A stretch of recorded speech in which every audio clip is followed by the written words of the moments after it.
कभी कभी दिमाग में ख्याल आता है कि यार मुझ में कोई ऐसा जादू आ जाए कि मैं उस वक्त में पहुंच जाऊं जब एग्जामिनर मेरी कॉपी चेक कर रहा होगा, और उस वक्त में मैं उसके दिमाग में घुसकर अपने आप को पूरे मार्क्स दे दूं। अगर ऐसा होगा तो मैं पूरी साल भर मेहनत करने से बच जाऊंगा और पूरे साल मस्ती मार के सबसे ज्यादा मार्क्स ले आऊंगा।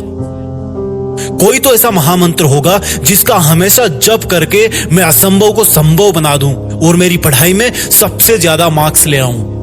चलो आज मैं तुम्हें वो महामंत्र बताने वाला हूं जिसको हमेशा 3 मिनट सुन के तुम्हारे अंदर आग नहीं पैदा हुई तो चैनल छोड़ के चले जाना, लेकिन अगर दिल में कुछ कर गुजरने की आग जल गई तो इसी वक्त से कम ये उम्मीद करना छोड़ देना कि तुझे ऐसा कोई महामंत्र मिलने वाला है। क्योंकि अगर इंसान के पास ऐसा कोई महामंत्र होता कि वो बिना कुछ करे सब कुछ हासिल कर ले तो आज सड़क पे कोई मजदूरी नहीं कर रहा होता, इतनी ठंड में खेतों में कोई किसान अपनी फसल की सिंचाई नहीं कर रहा होता।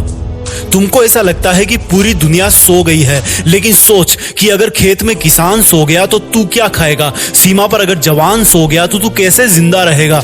हॉस्पिटल में अगर डॉक्टर सो गया तो उस इंसान को कौन नया जीवन देगा जिसको सुबह 2 बजे हार्ट अटैक आया था? वो ट्रेन आगे कैसे बढ़ेगी जिसको एक सुनसान सफर में एक लोको पायलट चला रहा है?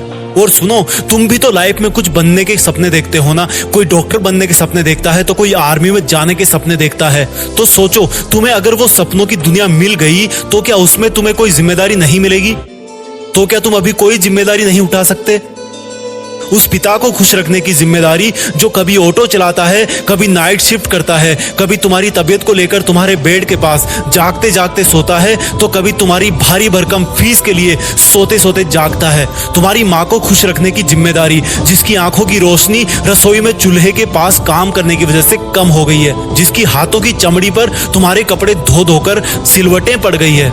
मैं तुमको ये नहीं बता रहा कि कौन से टाइम में क्या पढ़ना है, कितना पढ़ना है, ये सब तुम डिसाइड करोगे। तुम्हारे लिए जरूरी पढ़ना है या सोना है, तुम्हारे लिए जरूरी मोबाइल में गेम है या दुनिया में अपना नेम है। अब तुम डिसाइड करो कि कुछ दिन की मेहनत से जिंदगी भर की खुशी चाहिए या थोड़े से आलस की वजह से जिंदगी भर का अफसोस चाहिए। और अगर जवाब पॉजिटिव आए तो उठना और शुरू करना, देश में अपना नहीं बल्कि दुनिया में देश का नाम करना। जय हिंद, वंदे मातरम।